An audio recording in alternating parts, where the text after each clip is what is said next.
Guys, कैसे हैं आप सब। प्रीवियस लेक्चर में हमने क्या बात की थी, हमने बात की थी मिनरल क्या होता है और क्या होता है, यानी खनिज क्या होता है और अयस्क क्या होता है, इसके ऊपर बात की थी। अब देखो एक चीज आपको पता चल गई कि भाई साहब बड़े बड़े पत्थर की फॉर्म में क्या निकलेंगे, हमारे पास जो भी मिनरल है या और निकलेंगे, यही बात थी।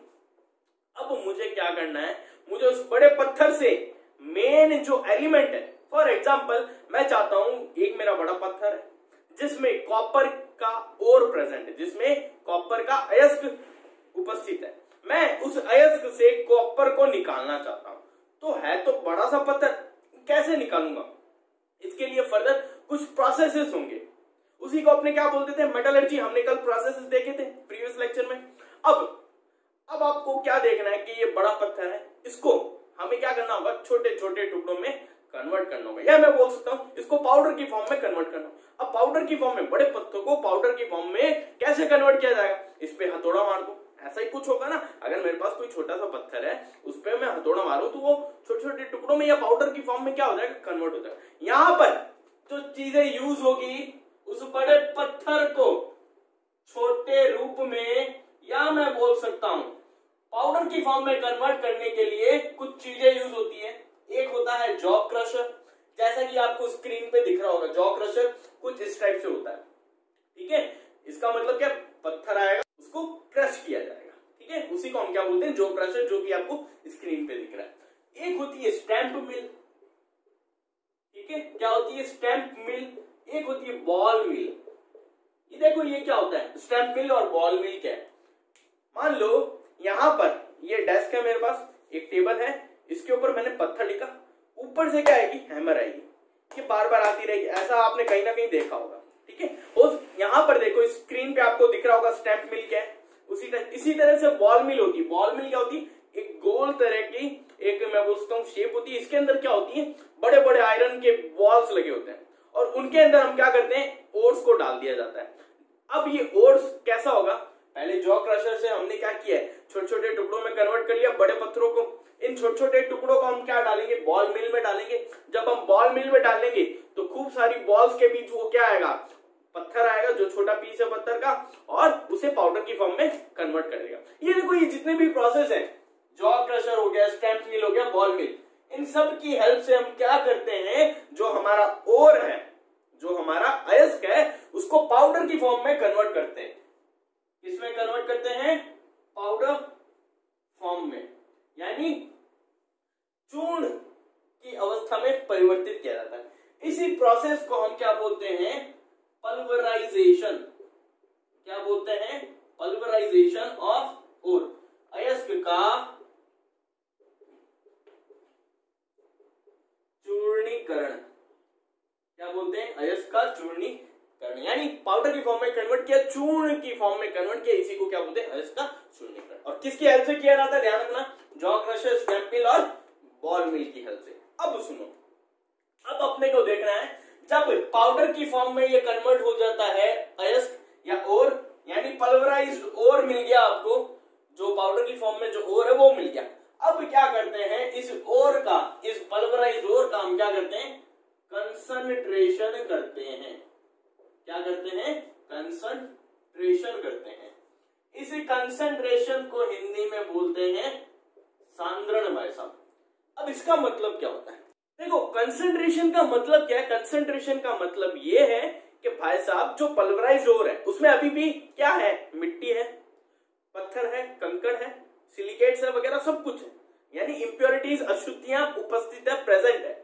हमें क्या करना है, इन अशुद्धियों को दूर करना है, इन इंप्योरिटीज को रिमूव करना है। इंप्योरिटीज रिमूव करना by the help of some processes, कुछ प्रक्रियाओं, कुछ प्रक्रमों की हेल्प से इन अशुद्धियों, इन इंप्योरिटीज को दूर करना क्या कहलाता है, कंसंट्रेशन ऑफ ओर, अयस्क का सांद्रण।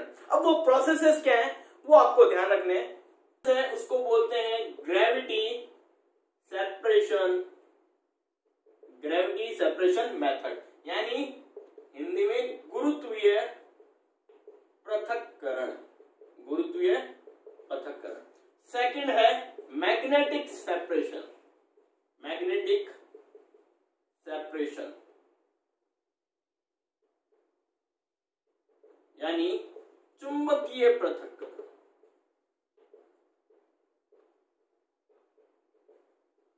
Third one froth flotation.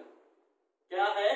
Froth flotation. Hindi में इसे बोलते हैं झाग प्लवन विधि। फ्रोथ फ्लोटेशन मेथड बोल दो, झाग प्लवन विधि बोल दो, एक ही बात। और जो लास्ट आपको पढ़ना है प्रोसेस वो है लीचिंग, या इसका दूसरा नाम है केमिकल सेपरेशन मेथड। अब देखो ये प्रोसेस चारों के चारों आपको वन बाय वन पढ़ने, यानी कंसंट्रेशन ऑफ ओर जो होता है इन चार प्रोसेसेस के थ्रू होता है, इन चार विधियों के थ्रू होता है। ये विधियां आपको ध्यान रखनी है कि भाई साहब किस ओर के लिए कौन सा मेथड यूज किया जाएगा, वो भी आपको ध्यान रखना है। एक नंबर का क्वेश्चन बनता है, वो पूछ लेगा ग्रेविटी सेपरेशन किस टाइप के ओर के लिए अप्लाई कर सकते हैं, वो पूछ लेगा फ्रोथ फ्लोटेशन प्रोसेस किस टाइप के ओर के लिए हम अप्लाई कर सकते हैं। तो इस तरीके के क्वेश्चन बनेंगे। प्रोसेस को समझना है, लेकिन याद क्या रखनी है चीजें वो मैं आपको बताता चलूंगा। प्रोसेस सभी के ध्यान होने चाहिए कि भाई साहब अगर मैंने पूछा ग्रेविटी सेपरेशन क्या है तो आपको पता होना चाहिए what is the meaning of gravity separation. Gravity separation में होता क्या है, मैग्नेटिक सेपरेशन में क्या होता है, फ्रोथ फ्लोटेशन में क्या होता है, समझे ना? इस तरीके से अब वन बाय वन हम प्रोसेसेस की बात करते हैं। अब देखो गाइस, यहां पर मैंने सभी प्रोसेसेस लिखे हैं, ठीक है। इसमें एक लीचिंग प्रोसेस नहीं लिखा है अभी मैंने, उसकी हम बाद में बात करेंगे। पहले इन प्रोसेस को समझते हैं। देखो जो मेन बातें आपको ध्यान रखनी है इन सब प्रोसेस की, पहला ये जितने भी प्रोसेस है कब अप्लाई होते हैं, यानी किन ओर्स के लिए अप्लाई होते हैं, किस प्रकार के अयस्कों के लिए ये विधियां अपनाई जाती है। पहली तो ये बात ध्यान रखनी है। दूसरा, इन सब विधियों में, इन सब मेथड्स के प्रिंसिपल्स ध्यान रखने कि भाई साहब इसका प्रिंसिपल क्या है, ये किस प्रिंसिपल पे प्रोसेस वर्क करता है, ठीक है। तो यहां पर मैंने वही दो चीजें लिखी हैं और यहां से क्वेश्चन बनता है, इसलिए मैं इसे अलग से करवा रहा हूं। इस तरीके से प्रोसेस को भी समझाऊंगा। देखो सबसे पहले बात करते हैं ग्रेविटी सेपरेशन की, यानी गुरुत्वीय पृथक्करण की। गुरुत्वीय पृथक्करण क्या होता है पहले ये समझ लो। गुरुत्वीय पृथक्करण है क्या, ग्रेविटी सेपरेशन है क्या? देखो भाई साहब होगा क्या, जो पल्वराइज्ड ओर है, यानी जो चूर्णीकृत, जो पाउडर की फॉर्म में अपने पास अयस्क होता है, उसको हम क्या करेंगे, वेलफेट टेबल के ऊपर रखेंगे, ठीक है। एक टाइप की टेबल होती है, ऐसे ढलवा का, जैसे सीढ़ियां होती है ना अपनी, वैसे मान लो, ऐसे जैसे आपको डायग्राम में दिख रहा होगा, ठीक है। उसके ऊपर हम क्या करते हैं, पानी की जेट, यानी खूब सारा पानी फ्लो करवाते हैं। जब खूब सारा पानी फ्लो करवाएंगे तब होगा क्या, वहां पर जो हल्की इंप्योरिटीज होगी, या मैं बोल सकता हूं जो हल्के पार्टिकल्स होंगे वो पानी के साथ बह जाएंगे, और जो भारी पार्टिकल्स होंगे वो वहीं थम जाएंगे, यानी रुक जाएंगे। तो इस तरीके से जो इंप्योरिटीज होती है वो नेचर में कैसी होती है, हल्की होती है, लाइट होती है, यानी उसकी डेंसिटी क्या होती है, कम होती है, ठीक है। वो पानी के साथ क्या हो जाती है, बह जाती है। बट जो अयस्क होता है, जो ओर होता है, वो क्या होता है, भारी होता है, उसको डेंसिटी क्या होती है, उसकी ज्यादा होती है। जब उसकी डेंसिटी ज्यादा होगी वो वहीं रुक जाएगी और हम वहां से क्या कर लेंगे, जो ओर है अपना, उसको क्या कर देंगे, सेपरेट कर देंगे। तो यहां से हुआ क्या है, इस प्रोसेस से हुआ क्या, जो ग्रेविटी सेपरेशन मेथड था, वहां पर जो वर्किंग प्रिंसिपल वर्क कर रहा था वो क्या है, डेंसिटी डिफरेंस। यानी एक था हल्का पार्टिकल, एक था हैवी पार्टिकल, यानी एक की डेंसिटी कम थी और एक की डेंसिटी ज्यादा। जब ऐसा कभी हो तब हम ये प्रिंसिपल अप्लाई कर सकते हैं, या मैं बोल सकता हूं इस प्रिंसिपल का जो वर्किंग, इस प्रोसेस का वर्किंग प्रिंसिपल जो है वो क्या है, डेंसिटी का क्या होना चाहिए, डिफरेंस होना चाहिए, सबसे पहली बात। अब दूसरी बात कि भाई साहब कौन से टाइप के और अलग किए जाते हैं। ये प्रोसेस आया समझ में, सिंपल सा प्रोसेस है, कुछ नहीं है। पानी की धारा फ्लो करवाई जाएगी, जेट ऑफ वाटर फ्लो करवाया जाएगा। जैसे पाइपड़ा नहीं होता क्या, अपने जब पार्क में पानी देते हैं, पौधों को पानी देते हैं, मिट्टी पर पानी दो तो मिट्टी क्या होती है, पानी के साथ बहती है ना, और खड्डा रह जाता है। बस वैसे ही है, अगर वहां कुछ हैवी पार्टिकल्स होंगे तो वो तो क्या हो जाएंगे, वहीं जम जाएंगे, लेकिन जो मिट्टी होगी, जो कंकर होगा, जो पत्थर होगा, जो पाउडर फॉर्म में कन्वर्ट हो चुका है एक्चुअली में, वो पानी के साथ क्या हो जाएगा, बह जाएगा।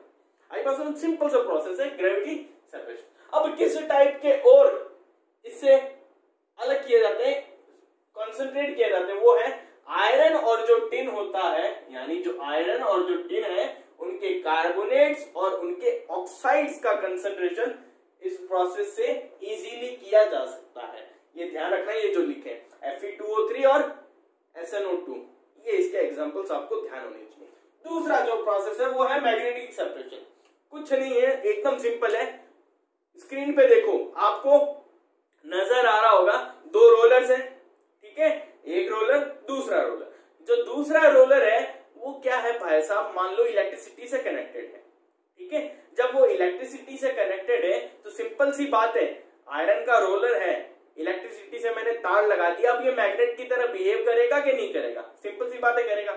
इन दोनों रोलर्स के ऊपर हमने क्या लगा रखा है, रबर का बेल्ट लगा रखा है, और ऊपर से मैं क्या डाल रहा हूं, यहाँ पर पल्वराइज्ड ओर है, यानी जो पाउडर फॉर्म में जो ओर है उसको अयस्क है उसको डाल रहा हूं। अब होगा क्या, हमें पता है कि भाई साहब जो ओर होता है वो दो टाइप के नेचर का हो सकता है, या तो मैग्नेटिक हो सकता है या वो नॉन मैग्नेटिक, यानी या तो चुंबकीय हो सकता है या अचुंबकीय। अब तुम लोग खुद बताओ, ये मैग्नेट की तरह एक रोलर बिहेव कर रहा है, अगर मेरे पास ऐसा ओर हुआ जिसका नेचर क्या है, मैग्नेटिक है, वो तो क्या हो जाएगा, इस रोलर से अट्रैक्ट होगा, इसके चिपक जाएगा, चाहे रबड़ लगाओ, ऑब्वियस सी बात है। बट जो नॉन मैग्नेटिक नेचर है जिस ओर का, वो क्या हो जाएगा, इससे अट्रैक्ट नहीं होगा। तो यहां पर मैं एक बात बोल सकता हूं, यहां पर मैं मैग्नेटिक और नॉन मैग्नेटिक जो ओर होते हैं उनको इजीली क्या कर सकता हूं, सेपरेट कर सकता हूं। तो सबसे पहली बात, इस मेथड का प्रिंसिपल क्या है, मैग्नेटिज्म यानी चुंबकत्व, ठीक है। दूसरा, किस पर कौन से एग्जांपल है या मैं किस टाइप के ओर को यहां से सेपरेट कर सकता हूं, ऐसा ओर ऐसा अयस्क जिसमें मैग्नेटिक और नॉन मैग्नेटिक दोनों टाइप के ओर प्रेजेंट हो। फॉर एग्जांपल टिन के कुछ ओर होते हैं, जैसे SnO2 लिखा है, इसमें Fe2O3 और वोल्फ्रेमाइट दोनों टाइप के ओर्स प्रेजेंट होते हैं, या मैं बोल सकता हूं इंप्योरिटीज प्रेजेंट होती है, जो नेचर में कैसी होती है भाई साहब, मैग्नेटिक होती है। इसे मैं इस प्रोसेस के थ्रू क्या करता हूं, मैग्नेटिक सेपरेशन के थ्रू अलग कर सकता हूं। याद क्या रखना है, इन दोनों प्रोसेस में है क्या मतलब, ग्रेविटी सेपरेशन का मतलब क्या है, पानी गिराया, हल्का जो इंप्योरिटीज होती है वो दूर हो जाती है, और जो भारी अपना ओर हो जाता है, अयस्क होता है, वो रह जाता है। मैग्नेटिक सेपरेशन में क्या ध्यान रखना है, ऐसा ओर जिसमें मैग्नेटिक प्लस नॉन मैग्नेटिक दोनों टाइप के ओर्स प्रेजेंट हो, है ना, उसको मैं क्या करूंगा, रोलर, मैग्नेटिक रोलर यानी मैग्नेटिज्म के थ्रू क्या कर लूंगा, अलग कर लूंगा।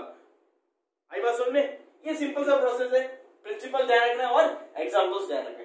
तीसरा देखो, फ्रोथ फ्लोटेशन। यहां पर फ्रोथ का मतलब समझो, फ्रोथ का मतलब होता है फोम यानी झाग। इसे झाग प्लवन हिंदी में बोलते हैं, झाग प्लवन विधि, या बोल देते हैं फैन प्लवन, झाग को फैन भी बोलते हैं, ठीक है, ध्यान रखना, फैन प्लवन विधि। अब इस प्रोसेस को पूरा समझना आपको, ये प्रोसेस मेनली समझ लो पहले, किस टाइप के ओर के लिए ये अप्लाई किया जाता है। ऐसे ओर जिनमें सल्फाइड प्रेजेंट, यानी सल्फाइड के जितने भी ओर हैं उन्हें हम इस टाइप के प्रोसेस के थ्रू क्या कर सकते हैं, कंसंट्रेटेड यानी साफ सफाई कर सकते हैं उन ओर्स की। एग्जांपल्स क्या याद रखो कि कॉपर पायराइट हो गया, गैलेना यानी PbS हो गया, जिंक ब्लेंड हो गया और सिल्वर ग्लैंस हो गया। ये चारों ओर ध्यान रखना, इसको हम इस टाइप की प्रोसेस के थ्रू क्या करते हैं, इनकी साफ सफाई यानी इनकी कंसंट्रेशन सांद्रण किया जाता है इस टाइप के लिए। अब ये प्रोसेस क्या है इसको समझते हैं। अब देखो, फ्रोथ फ्लोटेशन प्रोसेस अगर हम समझे, इसको समझने के लिए दिमाग में एक चीज बैठाओ, केक की क्रीम कभी बनते हुए अगर आपने देखी है तो ध्यान से देखा होगा, क्या होता है, बाउल होता है, बाउल के अंदर वो लोग क्या डालते हैं, क्रीम डालते हैं नॉर्मल, ठीक है। अब क्रीम डालने के बाद वो उसे क्या करते हैं, ग्राइंडर के थ्रू मिक्स करते हैं। जब वो मिक्स करते हैं उस समय अगर आपने देखा, बाहर की जो एयर है, एनवायरमेंट की एयर है, वो क्या होती है, उस क्रीम के अंदर जाती है, ठीक है। जब वो जाती है तो वो क्रीम क्या होती है, पफ होने लगती है यानी फूलने लगती है धीरे धीरे, यानी झाग बनने लगते हैं, उसके फॉर्म बनने लगते हैं। ये कभी ना कभी आपने देखा केक बनते वक्त। अब सुनना, यहाँ पर भी कुछ ऐसा प्रोसेस होता है, हम क्या करते हैं, यहाँ पर कुछ मटेरियल यूज करते हैं, पहले उन मटेरियल के बारे में समझना। फ्रोथिंग एजेंट यानी झाग कारक, यानी फ्रोथिंग एजेंट एक ऐसा सब्सटेंस है जो क्या क्रिएट करता है, फोम बनाता है, झाग बनाता है। झाग कारक क्या करेगा, झाग बनाएगा। यहाँ पर कौन यूज होगा भाई साहब, फैटी एसिड हो सकता है या पाइन ऑयल, चीड़ का तेल होता है ना, उसको हम क्या यूज कर सकते हैं, एज अ फ्रोथिंग एजेंट यानी झाग कारक के रूप में यूज कर सकते हैं। दूसरा देखो, फ्लोटेशन एजेंट। फ्लोटेशन एजेंट मतलब प्लवन कारक। प्लवन कारक का मतलब देखो, प्लवन हिंदी वाले समझना मेनली, प्लवन का मतलब आपने उत्प्लावन बल कभी ना कभी पढ़ा होगा इंग्लिश में, जिसे बोलते हैं बायंट फोर्स। बायंट फोर्स कब लगता है? जब कोई चीज तैरने लगती है। तो यहाँ पर इसका मतलब क्या है? बायंट फोर्स से रिलेटेड है क्या? Flotation agent. फ्लोटेशन एजेंट क्या होगा? यहाँ पर जो हम यूज करेंगे एज अ फ्लोटेशन एजेंट वो क्या है? Sodium ethyl xanthate. ये सब्सटेंस क्या करेंगे हम? यूज करेंगे एज अ फ्लोटेशन एजेंट। अब ये क्यों यूज किया जाता है? ये इसलिए यूज किया जाता है, जो सल्फाइड ओर यूज हुआ है यहाँ पर, जो हम यहाँ रखेंगे सल्फाइड ओर, ये उसको क्या करेगा? वाटर रिपेलेंट बनाएगा, यानी पानी से दूर भगाएगा। जब पानी से दूर भगाएगा तो सिंपल सी बात है, ये कहाँ जाएगा? ये ऑयल के पास जाएगा। किसके पास जाएगा? तेल के पास जाएगा। और तेल यहाँ क्या कर रहा है भाई साहब? तेल यहाँ झाग कारक है, यानी फोम बना रहा है, यानी ये फोम के ऊपर क्या करेगा? तैरने लगेगा। आई बात समझ में? फ्लोटेशन एजेंट है सोडियम एथिल ज़ैंथेट, वो क्या करता है? जो सल्फाइड ओर है उसको फोम के ऊपर तैरने लायक बनाता है। सिंपल सी बात क्या ध्यान की है? वाटर रिपेलेंट बनाता है। किसको? सल्फाइड के ओर को। आई बात समझ में? नेक्स्ट देखो, हम यूज करेंगे यहाँ स्टेबलाइजर, यानी फैन स्थायी कारक। हिंदी वालों को तो नाम से समझ में आ गया होगा, फैन। फैन का मतलब झाग। झाग को कंट्रोल करने वाला या स्थायी करने वाला जो सब्सटेंस है वही क्या है? अपना फैन स्थायी कारक। यानी जो स्टेबिलिटी प्रोवाइड करता है वही क्या है? स्टेबलाइजर है। यहाँ पर दो सब्सटेंस आपको ध्यान रखने, एक तो है क्रेसॉल और एक है एनिलीन। क्या याद रखना है? क्रेसॉल और एनिलीन, ये दो सब्सटेंस है जो स्टेबलाइजर की तरह यूज होते हैं। ये क्या करते हैं? स्टेबिलिटी प्रोवाइड करते हैं, स्थायित्व प्रदान करते हैं। किसको? जो अपना फैन क्या, फैन ही बोलते हिंदी में, तो झाग है या जो फोम है उसको स्टेबिलिटी। एक है एक्टिवेटर यानी सक्रिय कारक। एक्टिवेटर का मतलब क्या है? इसका काम क्या होता है यहाँ पर डालने का? ये क्या करते हैं भाई साहब? ये फोम की कैपेसिटी इंक्रीज करते हैं, फोम की क्षमता बढ़ाते हैं। जो झाग है उसकी क्षमता बढ़ाएंगे। ये जो सब्सटेंस होगा वो एक याद रख लो, कौन है? Copper sulphate as a activator यानी सक्रिय कारक के रूप में यहाँ डाला जाता है। लास्ट है अपना डिप्रेसेंट यानी अवनमक, जिसे हिंदी में बोलते हैं। इसका काम क्या होता है?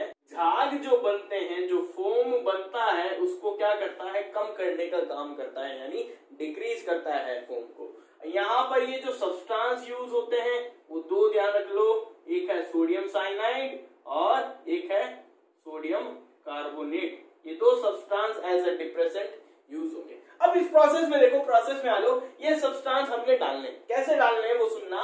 यहां से मैं क्या करूंगा? जो अपना अयस्क है, पानी है और जो ऑयल है, ऑयल का मतलब यहाँ क्या है? फ्लोटिंग एजेंट, यानी और वाटर और जो ऑयल है उसे मैंने यहां से डाला। जैसे ही डालूंगा यहां पर मेरे पास मैकेनिकल स्टाइरर है, यानी जो अपने वही क्रीम विप्ड करते हैं ना, विप्ड क्रीम तो ग्राइंडर यूज करती है, वैसा ग्राइंडर मान लो, मैकेनिकल स्टाइरर बोलते हैं इसको। यहां से एयर आई, ये घूम रहा है दन। तो यहां पर क्या करेगा? मैंने यहां पर और वाटर और ऑयल डाला है। ऑयल का काम क्या है? झाग बनाना। तो यहां पर क्या बनेंगे? झाग बनने लगेंगे बस। ठीक है, अब मुझे यहां पर स्मॉल अमाउंट में क्या डालना है? सोडियम एथिल ज़ैंथेट डालना है। इसका काम क्या है? प्लवन कारक यानी फ्लोटेशन एजेंट। अब यहां पर सुनना, यहां पर धीरे धीरे क्या बने? झाग बने। ये झाग ऊपर आ गए, ये झाग कहां गए? ये मैंने ये बनाया ना पहाड़ से, ये झाग है। इस झाग के ऊपर सल्फाइड के ये जो ओर के मैंने छोटे छोटे पार्टिकल्स बनाए, ये सब सल्फाइड के क्या है? ओर है। ये झाग क्या ले आता है? इनको ऊपर ले आता है। क्यों लेकर आता है? क्योंकि यहां पर मैंने थोड़ा अमाउंट किसका डाला है?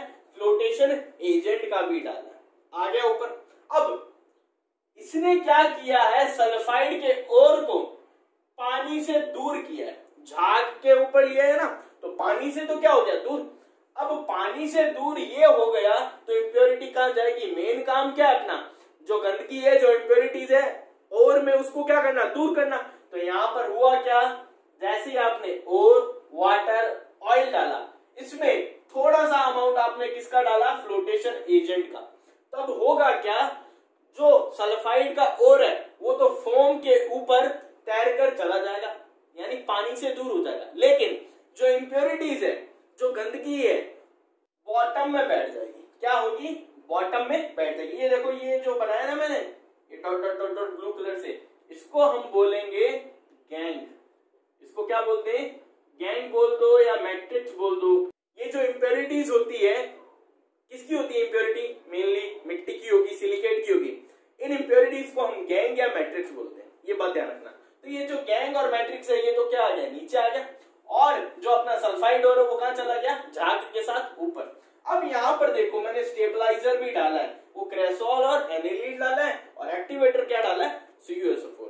यहाँ पर इस प्रोसेस में हुआ क्या, जैसे ये सल्फाइड का ओर झाग के साथ ऊपर आता है, तो इस झाग को हम क्या करते हैं, सेपरेट कर लेते हैं। झाग को जैसे ही सेपरेट किया तो हमें यहाँ क्या मिल जाएगा, सिंपल ओर मिल जाएगा, क्योंकि सारी गंदगी तो कहाँ बैठ गई, नीचे बैठ गई। इस तरीके से हमने क्या कर लिया, जो सल्फाइड का ओर था उसको सेपरेट आउट कर लिया। ये जो प्रोसेस था, ये क्या था, फ्रूट फ्लोटेशन प्रोसेस, यानी झाग प्लवन विधि। अब यहाँ पर मेन काम अब आपको एक पढ़ना है डिप्रेशन का, यानी अवनमक का। डिप्रेशन क्या काम करते हैं, देखो, जब सल्फाइड का ओर हो सिंपली एक सिंगल, तब हम ये सिंपल प्रोसेस यूज करेंगे, इसमें कोई डिप्रेशन नहीं डालेंगे। लेकिन डिप्रेशन कब काम आएगा, डिप्रेशन तब काम आएगा जब हमारे पास क्या हो, सल्फाइड के दो ओर का मिक्सर हो, PPS और ZNS के ओर का क्या है, मिक्सचर है। तो मैं यहां पर इन दोनों ओर में से किसी एक ओर को क्या करना चाहता हूं, सेपरेट आउट करना चाहता हूं। किसी एक ओर को क्या कर सकता हूं, बाहर निकालना पड़ेगा मेरे को झाग के साथ। तो मैं यहां पर एक चीज यूज करूंगा, वो क्या है, डिप्रेशन। अब डिप्रेशन के रूप में मैं यहाँ दो चीजें यूज कर सकता हूँ, यानी अवनमक के रूप में या तो मैं NaCN यूज करूं, या मैं क्या कर सकता हूं, Na2CO3।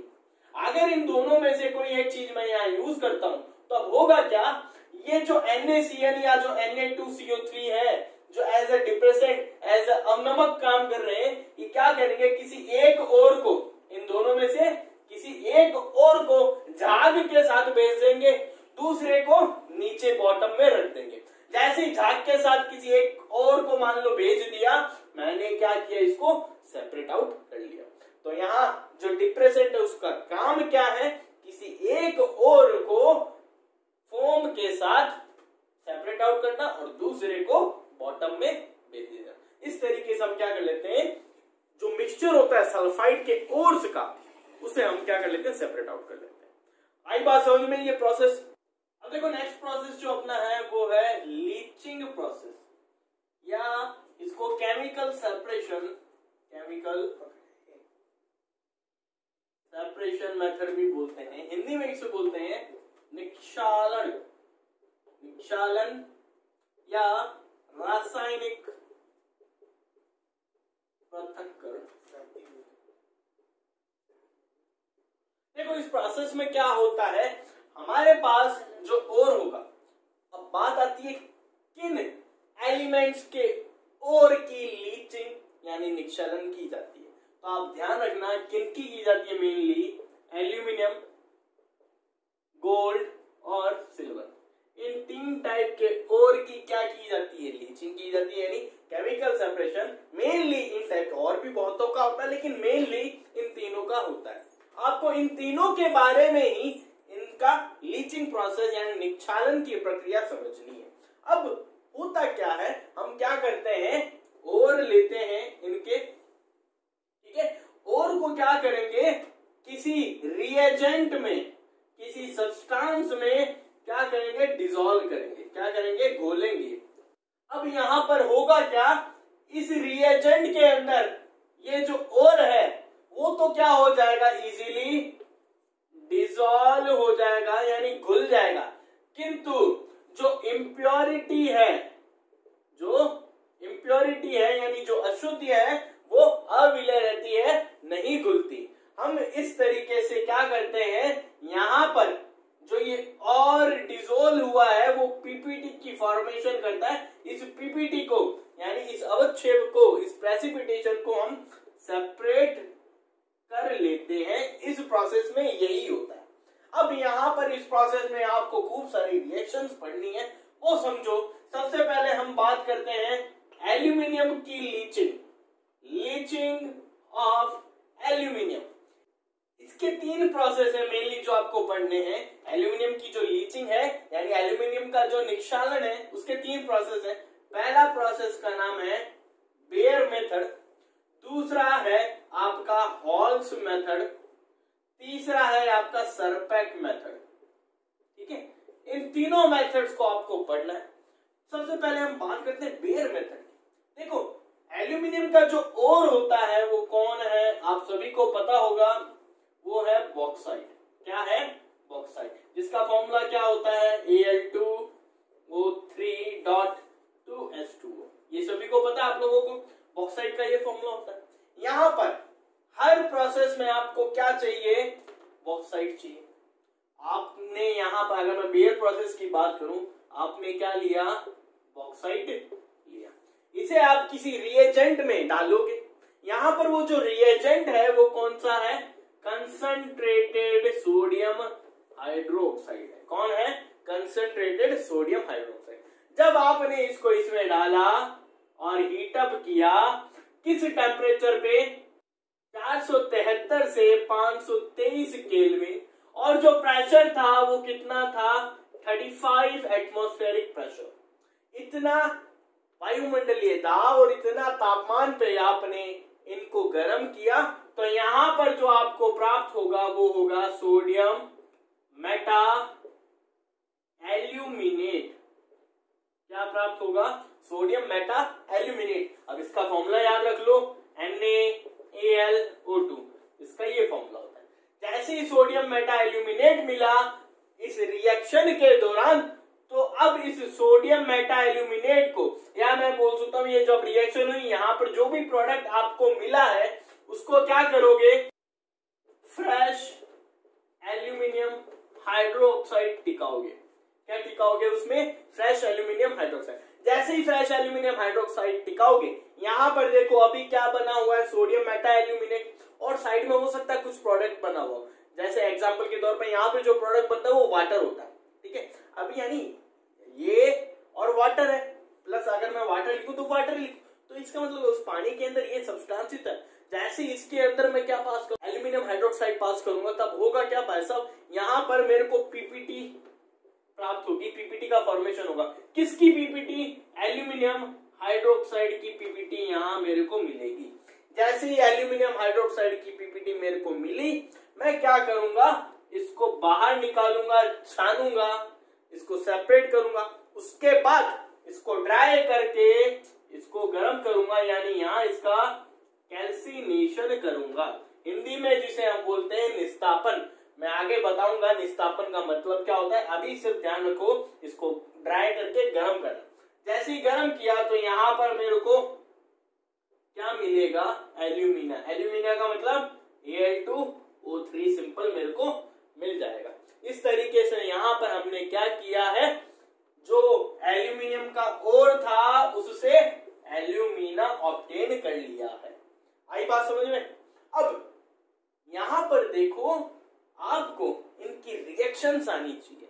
वो रिएक्शंस बाद में समझाऊंगा, लेकिन यहां पर इस जगह से एक चीज और मैं आपको समझाना चाहता हूं। वो क्या है? अगर यहां पर जैसे ही मैंने बॉक्साइड और कंसंट्रेटेड सोडियम हाइड्रोक्साइड को इस टेम्परेचर और प्रेशर पर गर्म किया, तो यहां पर मेरे को ये प्रोडक्ट मिला। यहां पर जो प्रोडक्ट मिलता है वो क्या होता है? अपना सोडियम मेटा एल्यूमिनेट और वाटर होता है। अगर यहां पर इसमें मैं CO2 पास कर दूं, कार्बन डाइऑक्साइड पास कर दूं, तो होगा क्या? यहां से मुझे क्या मिलेगा? हाइड्रेटेड एल्यूमिना मिल जाएगा। क्या मिल जाएगा? Hydrated alumina. यानी सिंपल एल्यूमिना का फॉर्मूला ये, इसके साथ वाटर के मॉलिक्यूल जुड़े हुए मिलेंगे, उसको हम क्या बोलेंगे? Hydrated alumina. अब इसको मैं क्या करूं? गर्म करूं, तो मुझे क्या ऑब्टेन हो जाएगा? एल्यूमिना। यानी एक तो ये तरीका हुआ एल्यूमिना ऑब्टेन करने का। दूसरा तरीका क्या है? यहां से डायरेक्ट आप कहां शिफ्ट हो जाओ? यहां शिफ्ट हो जाओ। आई बात समझ में? तो ये 2 तरीके आपको ध्यान रखनी है। अब इसकी रिएक्शंस मैं आपको लिख के बताता हूं। देखो रिएक्शन देखो क्या होगी, बॉक्साइट लेना है यानी Al2O3.2H2O, ये तो हुआ बॉक्साइट। इसकी रिएक्शन करवानी है कंसंट्रेटेड NaOH से। बैलेंसिंग आपको आती है, बैलेंसिंग मैं नहीं करूंगा, आप करके देखना। जैसे ही मैंने यहाँ इसकी रिएक्शन कराई तो मेरे को क्या मिला, सोडियम मेटा एल्यूमिनेट, प्रोडक्ट याद रखना यानी NaAlO2। अब यहाँ पर देखो जो साइड प्रोडक्ट होगा वो क्या बन सकता है, आप लोग खुद सोचना। Na आ गया, Al आ गया, O आ गया। अब पीछे क्या है, H2O टाइप का ही कुछ बचा, यानी यहाँ पर क्या बनेगा, वाटर ही बनेगा। अब ये जो यहाँ पर प्रोडक्ट बना है, ये जो यहाँ पर प्रोडक्ट बना है, इसी को लूंगा NaAlO2 को लूंगा और वाटर है ही अपना। अब यहाँ पर देखना, इसको बैलेंस करना, ठीक है। पहली रिएक्शन ये उसी मेथड में, बेयर मेथड में। दूसरी जो रिएक्शन आपको ध्यान रखनी है, सोडियम मेटा एल्यूमिनेट लिया, वही ये जो प्रोडक्ट पूरा बना, इसको हम क्या करेंगे,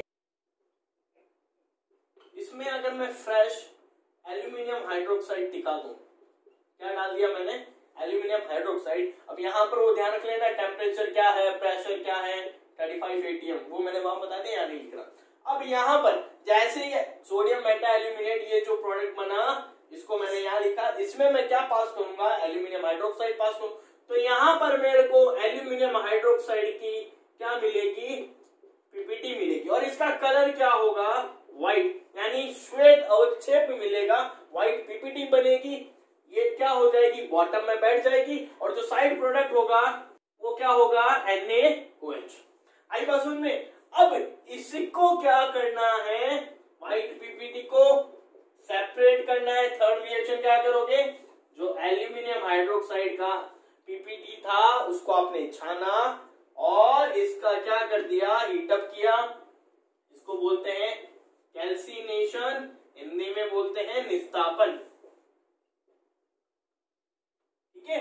अब जैसे इसको हीटअप करूंगा तो यहां से मेरे को क्या मिलेगा, Al2O3 मिलेगा और वाटर वेपर बनके उड़ जाएगा। तो यहां से ये मेरे को क्या मिला, एल्यूमिना मिला। इस तरीके से हमने क्या किया, एल्यूमिना को ऑब्टेन किया अकॉर्डिंग टू बेयर प्रोसेस। दूसरा प्रोसेस मैंने आपको बताया था, क्या हो सकता है, यहां पर मैं क्या ऐड कर दूं, CO2 ऐड कर दूं, तो प्रोडक्ट क्या बनेगा, वो कुछ इस टाइप से बनेगा। अगर यहां पर हमने CO2 ऐड कर दी है तो यहां पर हाइड्रेटेड क्या बताया था मैंने, एल्यूमिना मिलेगा, ये बना दो Al2O3.H2O, ये बन गया हाइड्रेटेड एल्यूमिना। जब हाइड्रेटेड एल्यूमिना बन गया तो यहाँ पर देखो भाई साहब कौन है, कार्बन डाइऑक्साइड है, यहाँ Na दिख गया, चुपचाप क्या बना दो, Na2CO3 बना दो, ठीक है। अब देखो ये रिएक्शंस ध्यान में रखनी है, ऑब्वियसली बात है, रटोगे तो भूल जाओगे, लेकिन ऐसे ध्यान में रखो कि क्या बनेगा क्या नहीं बनेगा, तो आपको याद हो जाएगा। अब जैसे ही यहाँ हाइड्रेटेड एल्यूमिना बना, इसको क्या करोगे भाई साहब, आप वापस हीटअप करोगे तो यहाँ पर क्या मिल जाएगा आपको, सिंपल एल्यूमिना मिल जाएगा और वाटर वेपर बनके उड़ जाएगा। तो ये मिल गया एल्यूमिना। तो ये दो तरीके हैं बेयर मेथड में जो आपको ध्यान रखना है। सेकंड मेथड जो है अपना एल्यूमिना को ऑब्टेन करने का या एल्यूमिना का जो लीचिंग प्रोसेस है वो है हॉल्स मेथड। उसमें देखो क्या होता है,